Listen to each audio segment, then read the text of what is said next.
Oke, halo semuanya, kembali lagi di vlog Ridho Hanif, dan kali ini kita mau bahas ini nih, Suzuki R3 Diesel ya. Ini mobil nggak banyak unitnya, kalau nggak salah cuma 2000-an unit aja di seluruh Indonesia. Karena itu dia masuk itu setelah, bukan setelah sih, dia masuk umurnya nggak lama, habis itu ganti sama R3 yang model sekarang. Nah, ini kebetulan yang facelift ya, jadi sebelum facelift memang nggak ada yang masuk diesel. Dan bedanya sama versi Indonesia, dia ini rakitan India. Makanya spare partnya ini beda sama yang di Indonesia. Nah, seperti yang gue bilang ya, dulu kalau di Outlet Max biasanya mobil yang sama, tapi buatan India, itu build quality-nya lebih rendah dibandingkan dengan yang buatan Indonesia. Dan kelihatan di mobil ini. Kalau anak detailing atau tukang cat ngeliatnya, pas R3 diesel datang gitu ya, udah dipakai lama misalkan. Ini mobil pernah repaint ya. Karena yang pertama, catnya itu beda sama R3 yang di Indonesia, furnish-nya beda, dan ini kelihatan putihnya tuh beda gitu. Nggak sebagus cat yang R3 biasa yang ada di Indonesia, yang di CKD. R3 CBU catnya nggak sebagus itu. Tapi memang kalau di India itu kan suka fender-bender ya. Jadi kayaknya nyari mobil yang mulus sana susah. Terus yang kedua, mobil ini juga punya build quality yang nggak sebagus buatan Indonesia. Nanti kita akan bahas lebih lanjut. Tapi kita mau bahas soal ini dulu nih. Wih, ini adalah mesin 1300 cc diesel. Nah, ini mesin 1300 cc, basisnya sama kayak mesinnya Chevrolet Spin Diesel. Jadi kalau misalkan kalian kenapa-kenapa gitu ya, itu jeroan internalnya, piston, crankshaft sama metal jalan, metal duduknya itu sama persis seperti Chevrolet Spin Diesel. Tapi ada dua hal yang membedakan paling utama dari mesin mobil ini dibandingkan dengan Chevrolet Spin Diesel. Pertama, turbonya. Turbonya lebih canggih daripada Spin Diesel karena dia sudah pakai VGT, Variable Geometry Turbo. Jadi dia ada sirip-siripnya yang bisa bergerak. Biar apa? Biar dia rasanya kayak twin scroll. Jadi kalau misalkan lagi rendah RPM-nya, VGT-nya gerak. Nah, dia tuh bakal jadi sempit lubangnya. Karena kalau lagi RPM rendah itu kan anginnya nggak begitu kenceng. Nah, ibarat selangnya ditekan biar semprotannya kenceng. Nah, ketika RPM tinggi, ya kan, itu kan gas buangnya tinggi gitu ya. Nah, itu dibuka sama dia biar nggak mampet.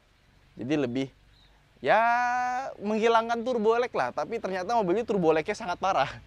Jadi kalau misalkan di bawah 2000 RPM, ya kan, atau 2000 RPM lebih dikit gitu ya, tenaganya, aduh, agak lumayan. Nah, makanya Suzuki itu ngasih teknologi namanya hybrid. Tapi hybridnya nggak kayak hybrid Toyota CHR atau Corolla Cross atau Prius. Bukan, ini hybridnya adalah mild hybrid. Jadi dia pakai dinamo starter yang lebih gede, ya kan. Tapi kalau misalkan biasa dinamo starter itu buat starter doang habis itu mati, kalau ini enggak. Ketika dia start, dia ikut ngebantu mesin pakai dinamo starter itu. Nah, cuma karena kecil sekali tenaganya dan apa yang kalian harapkan dari dinamo starter yang digerakkan oleh aki normal gitu ya, bukan baterai tambahan, ya hampir bisa dibilang nggak berasa. Sama kayak hybridnya mungkin Yamaha Fazio lah, ya cuma motor starter dikasih aki, ya nggak ada penambahan tenaga signifikan, bahkan bisa dibilang hampir nggak berasa. Nah, cuman Suzuki itu sangat senang sekali dengan metode hybridnya si R3 diesel ini. Dan nanti R3 yang versi baru di Indonesia ya, kan kalau di India udah keluar duluan tuh. Nah, R3 itu baru facelift dan ada R3 hybrid tapi versi bensin.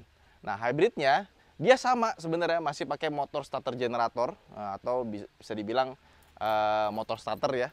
Cuman dia ditambah baterai lithium. Nah, jadi voltase yang keluar lebih gede, motor starternya jadi 48 volt. Harusnya kalau itu mild hybridnya lebih berasa dan lebih berasa ke keiritan.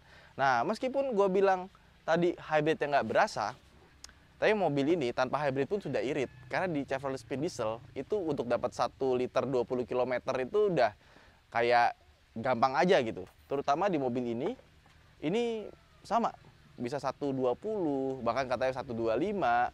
Cuma ya MID-nya Suzuki itu agak kurang bisa dipercaya sih memang. Suka dilebih-lebihin. Tapi memang walaupun dilebih-lebihin juga, karena memang basis mesinnya udah irit, ya dia irit juga.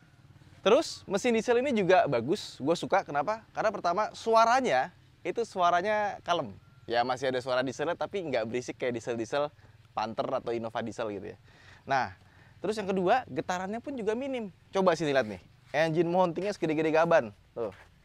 Kayak gitu, engine mountingnya gede, jadi memang udah didesain untuk getarannya minim. Nah, penyakitnya apa aja ya?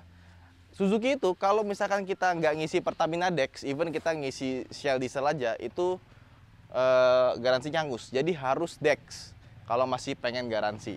Jadi meskipun mobil ini irit, tapi kalian harus keluarin kocek lebih dalam buat bahan bakar yang premium. Oh, kok premium? Premium murah lah. Buat isi bahan bakar yang bagus. Tapi memang kalau ngisi Dex pasti jadi lebih bersih, tarikan lebih bertenaga, dan juga lebih irit dibandingkan pakai bahan bakar yang selain Dex ya.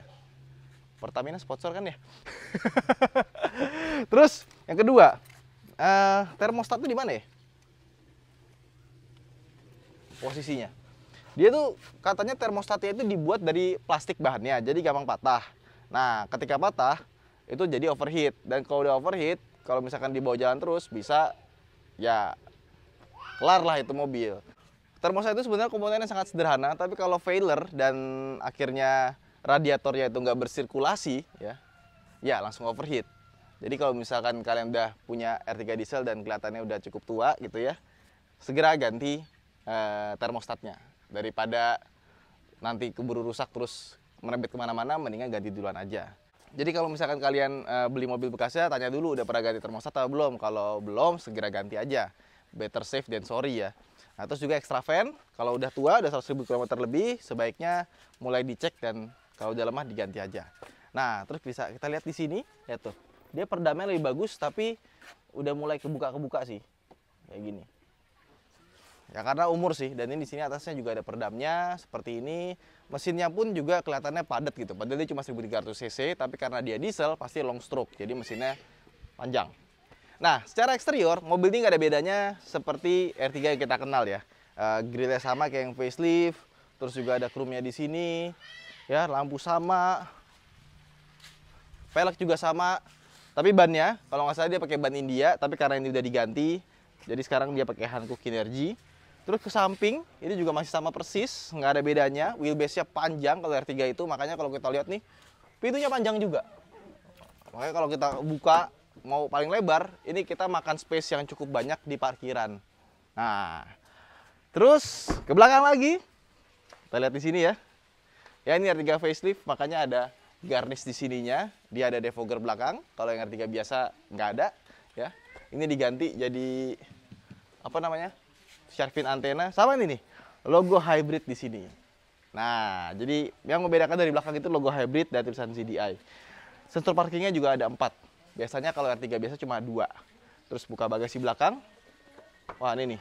Penyakit R3 tuh biasanya suka patah handle-nya. Tapi nggak apa, bisa diganti. Harganya nggak mahal.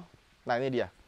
Dari sini aja udah kelihatan, dia tuh punya kualitas plastik yang bahannya beda. Bagusan yang versi Indonesia. Dari sini udah kelihatan ya.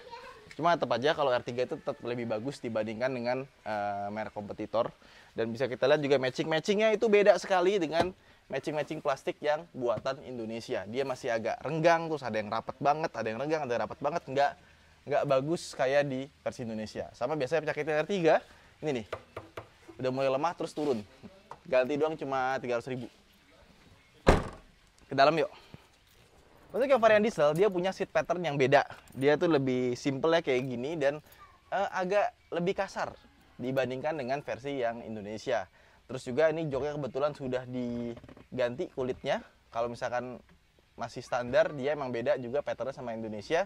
Dan ada beberapa parts juga yang beda. Kayak contohnya ini, lampu atasnya ini, dia bentuknya beda sama R3 yang ada di sini. Terus panel AC-nya. Nah, ini lihat nih. Panel AC-nya lebih lengkap karena dia ada heater buat pemanas ya.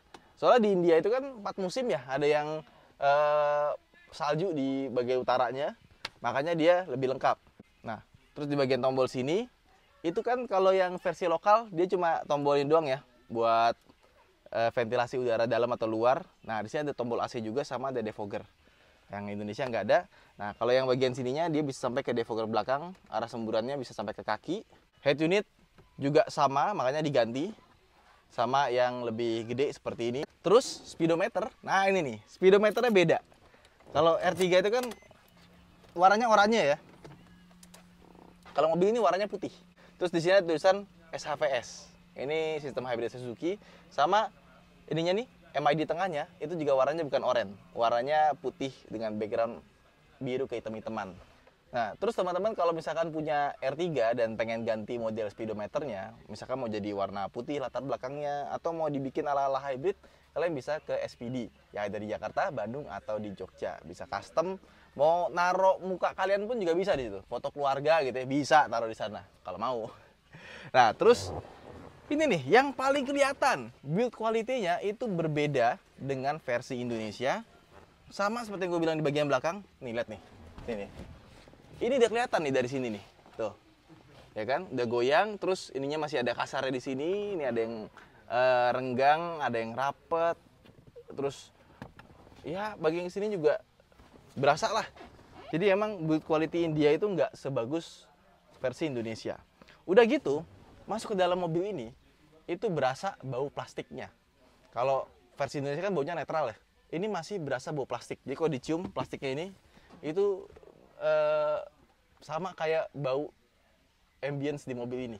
Jadi bau plastiknya berasa. Rasanya tuh kayak pernah naik DVSK nggak? Atau Geely Panda.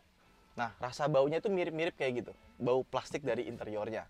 Nah, terus untuk plafonnya lebih kasar dan dia agak lebih brutal dibandingkan dengan versi Indonesia.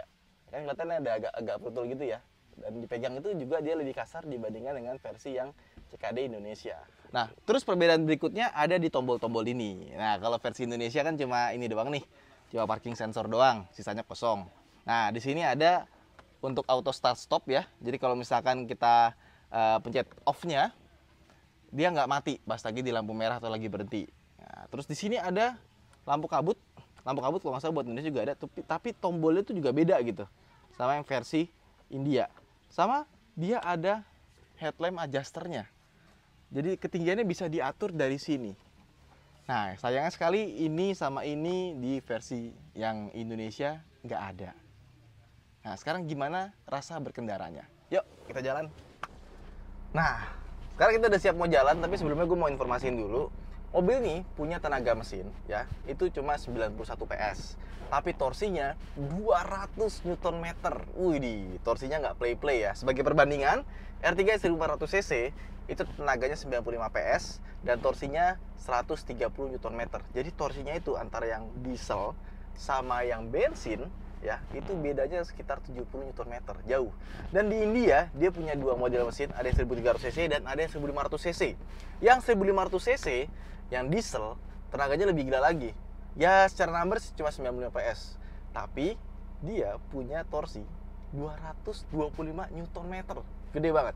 Dibanding mesin bensinnya gede banget. Tapi sayangnya mobil ini cuma dipasangkan dengan transmisi manual toh.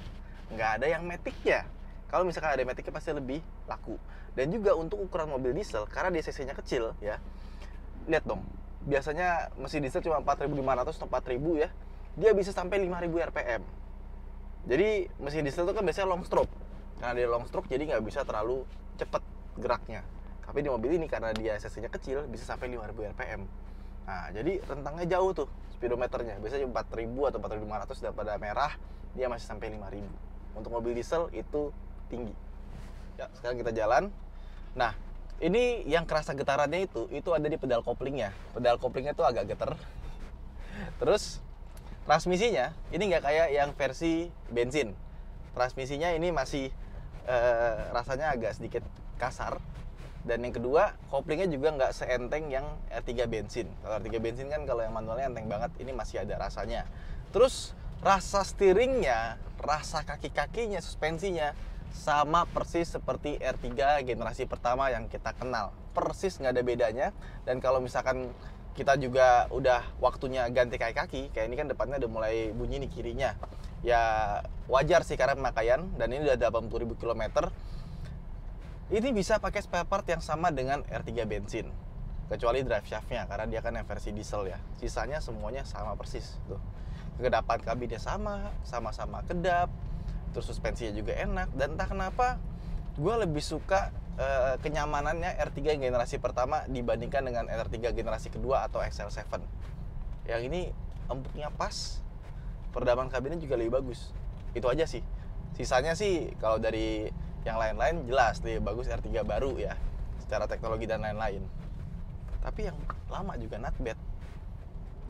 Nah, terus gimana soal rasa mesinnya ya? Jadi, kalau kita di bawah 2000 rpm, jujur aja pertama hybridnya nggak begitu berasa. Dan yang kedua, turbo lag-nya berasa banget. Jadi, emang tenaganya kurang. Tapi ketika 2500 sampai 4000 rpm, wah itu baru kerasa tuh, 200 Nm-nya, peng! Enak banget, terutama buat kita lagi nyusul di jalan gitu ya, itu baru berasa. Nah, tapi lewat dari 4000 rpm, tenaganya langsung drop. Jadi, sweet spotnya itu di putaran tengah. Tuh, tapi ya segitu-segitu aja. Kalau nggak salah waktu di tes itu 0 ke cepatnya sekitar 14 detikan, sama kayak R3 yang bensin. Nah, cuman R3 itu yang bensin tenaga juga enak, tapi di putaran atas. Tapi kalau kita naik R3 yang Matic ya, entah kenapa yang Matic sama yang manual itu tenaganya beda jauh banget. Yang Matic itu lemotnya selemot-lemotnya. Tapi ketika kita naik yang manual, itu langsung jos, langsung enak. Dan transmisi yang manual pun juga lebih enak dibandingkan dengan transmisi manualnya si diesel R3 manual bensin. Jadi kalau misalkan dibilang, wah ini enak buat salip-salipan segala macem, coba bandingin sama R3 manual deh. R3 manual putaran atasnya juga enak buat salip-salipan. Jadi makanya gue bilang R3 diesel sama bensin itu ya kurang lebih nggak jauh beda gitu kalau dari segi performance. Tergantung kita main putaran mesin yang mana. Putaran tengah kalau untuk diesel, putaran atas untuk yang mesin bensin. Nah, terus dia ada namanya gear shift indicator. Jadi kalau di varian Matic ya, ini tuh jadi PRND-nya gitu loh. Di speedometernya ini. Coba dilihat kameranya. Kalau di sini jadi gear shift indicator. Jadi kalau misalkan kita gas gini ya, terus kita harus ganti gigi, nanti dia ngasih tahu harus naik apa turun. Contoh, ini misalkan kita sekarang masuk gigi 3 nih ya. Oke. Nah, nanti dia ngasih tahu kita harus naik ke gigi 4 biar mendapatkan fuel consumption yang paling bagus. Nah, terus kalau misalkan kita sekarang gigi 5 nih, kan mesti turun ya. Nah, nanti dia ngasih tahu kita harus turun ke 4. Tuh. Jadi untuk mendapatkan konsumsi bahan bakar terbaik di mobil ini, itu lebih gampang dibandingkan dengan yang versi bensin. Yang bensin nggak ada gear shift indicator, yang ini ada. Gitu. Nah, kurang lebih kayak gitu sih. Jadi sebenarnya kalau secara performa ya nggak jauh beda, cuma ini rasa feel tengahnya itu lebih nendang. 200 Nm itu lebih berasa di bagian tengah. Tapi ya kalau dibandingin sama R3 bensin, kalau sama-sama manual, ya tinggal ganti driving behavior aja, karena R3 bensin juga nggak lemot kok. Tapi memang nggak akan bisa mengalahkan iritnya si R3 diesel ini. Nah, sekarang kita ngomongin soal penyakitnya. Apa aja sih penyakit dari mobil ini ya? Tadi kan mesin udah. Nah, sekarang kita ngomongin pas lagi driving maksudnya. Transmisinya ini, dia gigi satunya itu agak sedikit bergetar, dan itu tuh berasa pas kita lagi start. Tapi gigi 2, gigi 3, gigi 4-nya nggak ada berasa getarannya.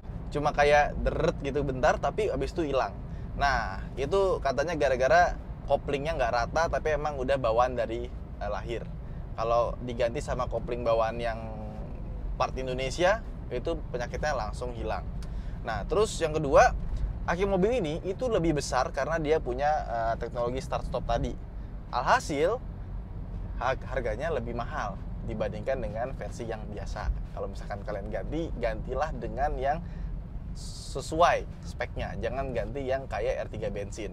Dan buat teman-teman yang nekat isi biosolar, pertama garansinya hangus. Jadi Suzuki itu bener-bener sangat strict banget masalah biosolar ini. Harus pakai Dex gitu kan. Bahkan waktu pertama kali mobil ini keluar gitu ya, itu pernah ada promo dapat voucher Dex itu sekitar berapa juta gitu dalam bentuk voucher, biar si pemilik R3 diesel ini isinya sama Dex. Sampai segitunya gitu loh. Nah, gue nggak tahu kalau misalkan di si biosolar seperti apa nantinya. Mungkin kalau teman-teman yang ada coba komen di bawah. Dan mobil ini sudah pakai common rail ya, injektornya. Jadi kalau misalkan kenapa-napa mahal, bisa 20 jutaan kenanya kalau misalkan injektornya kena. Terus kendala berikutnya adalah kalau kita rajin ke bengkel resmi, banyak bengkel resmi itu yang nggak punya spare partnya R3 diesel asli.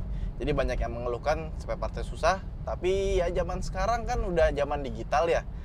Kalau kita cari di Tokopedia bisa dipastikan aman.